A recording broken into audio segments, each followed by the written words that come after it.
लोकसभा में हमारे साथ एक ऐसी शख्सियत जुड़ रही है जिनका युवाओं में बड़ा क्रेज़ है और लोकप्रियता उरूज पर है।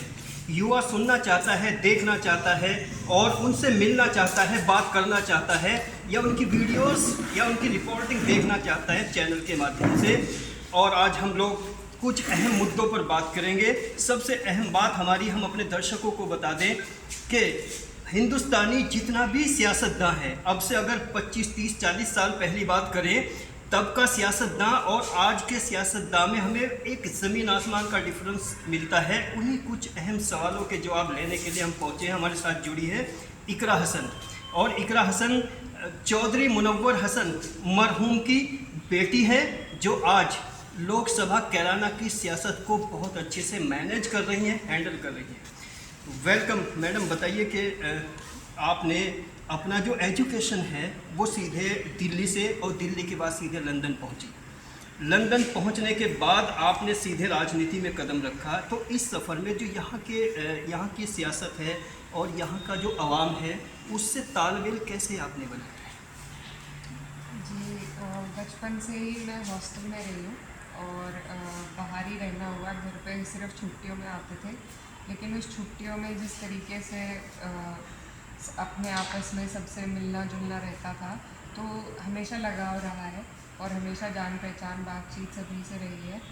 इस तादाद पे नहीं रही, इतनी बड़ी तादाद में नहीं रही, लेकिन जो अपने घर आने जाने वाले मेरे वालिद साहब के पास जो लोग आते थे, उन सबसे मुलाकात रहती थी। और पढ़ाई करने के लिए मैं लंदन गई थी ज़रूर, लेकिन मेरा इरादा नहीं था राजनीति में आने का। जो आप कह रहे थे कि वापस आके यहाँ पे कैसे, तो मेरा इरादा नहीं था। बहुत मजबूरियों में मुझे राजनीति में आना पड़ा। मुझे पॉलिटिक्स में ज़रूर इंटरेस्ट रहता था हमेशा से, लेकिन कभी ये नहीं था कि मैं भी पार्टिसिपेट करूँगी या मैं भी कोई चुनाव लड़ूँगी।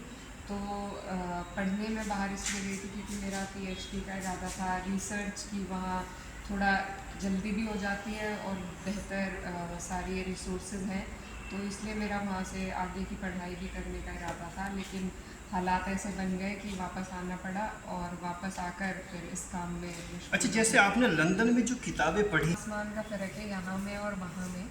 हर हर तर्ज पर ही बहुत ज़्यादा फ़र्क है, लेकिन वहाँ पर भी हम लोग बहुत पॉलिटिकली एक्टिव रहते थे, बहुत प्रोटेस्ट में भी भाग लिया।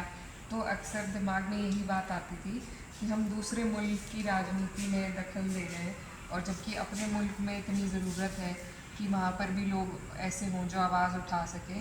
तो तब हमेशा एक कसक मन में रहती थी कि वापस जाकर अपने मुल्क की राजनीति का बहुत ख्याल आता था। अच्छा, विदेश में इतना अलगाव नहीं रहा है कि मुझे हालात और ज़मीनी स्तर पर कि हम बहुत दूर रहे हो या अलग रहे हो, अपने ज़मीनी स्तर पर और अपने इलाके के हालात से, यहाँ की राजनीति से हमेशा वाकिफ़ रहे हैं। तो वो तो पढ़ाई के लिए गए थे और पढ़ाई कर कर वापस आ गए। इतना कोई वहाँ का प्रभाव उस तरीके से नहीं है कि यहाँ की सारी बातें भूल गए। ओके। ऐसा सवाल आप कर रहे हैं। कोई भी किसी के वालिद अगर राजनीति में भी ना हो तो भी अपने वालिद का बहुत बड़ा प्रभाव बच्चों के जीवन में रहता है। और मेरे वालिद जो थे, उन्होंने आज तक भी उन्हीं के कारण है कि आज हम राजनीति में हैं, और आज भी उन्हीं की बातें हमें जनता में जाकर सुनने को मिलती हैं। उन्हीं बातों से सीख लेते हैं हम लोग, और सीख मिलती है बहुत रोज़ाना। तो कभी ऐसा नहीं होता कि किसी दिन मैं बाहर हूँ और उनका जिक्र ना हो। और यही सबसे बड़ी चीज़ है जो मुझे अच्छी लगती है, जिसकी वजह से राजनीति में आगे बढ़ने का भी मन करता है कि उनका एक जो नाम है, उनके जो काम है, वो लोगों के दिलों में ज़िंदा रहते हैं।